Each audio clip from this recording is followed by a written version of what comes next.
മന്ത്രവാദി അവൾക്ക് നേരെ തന്റെ മൂർച്ചയേറിയ വാൾ വീശി. അവൾ താളിയോലകളിൽ കണ്ട മന്ത്രം ചൊല്ലാൻ തുടങ്ങി. അപ്പോഴാണ് അവൾക്ക് ചുറ്റും ഒരു വലയം വന്നത്. അതുകൊണ്ട് തന്നെ അയാൾക്ക് അവളെ ഉപദ്രവിക്കാൻ കഴിഞ്ഞില്ല. അഗ്നി കൊണ്ട് തീർത്ത ആ വലയത്തിലേക്ക് അയാൾ തളികയിലെ വെള്ളം തട്ടിയിട്ടു.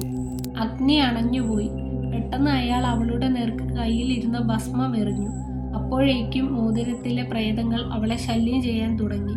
അവൾ തന്റെ മുഖം ഭിത്തിയിൽ ആഞ്ഞടിക്കാൻ തുടങ്ങി. ഇടയ്ക്ക് ബോധം വരുന്ന സമയത്ത് അവൾ ആ മോതിരം അഴിക്കുവാൻ ശ്രമിക്കുന്നുണ്ട്. ഈ അവസരം നോക്കി അയാൾ അവളുടെ ശരീരത്തിൽ വാളുകൊണ്ട് മുറിവുകൾ ഉണ്ടാക്കി. അവൾ സർവ്വശക്തിയും പുറത്തെടുത്ത് അയാളെ തള്ളി മാറ്റുകയും ആരാധനാ മുറിയിൽ ഉണ്ടായിരുന്ന പ്രതിമയിൽ തന്റെ രക്തക്കൈകൾ വെച്ച് ശക്തി കൂട്ടാൻ പ്രാർത്ഥിച്ചു. അയാളെ തള്ളി മാറ്റിയപ്പോൾ തെറിച്ചു വീണ വാൾ എടുത്ത് അവൾ അയാളെ ആഞ്ഞൊന്നു വെട്ടി. അയാളുടെ നെഞ്ചിൽ നിന്നുള്ള രക്തത്തുള്ളികൾ അവളുടെ ശരീരത്തിലേക്ക് തെറിച്ചു. മന്ത്രവാദിയുടെ രക്തം ആ മോതിരമാകെ വ്യാപിച്ചു.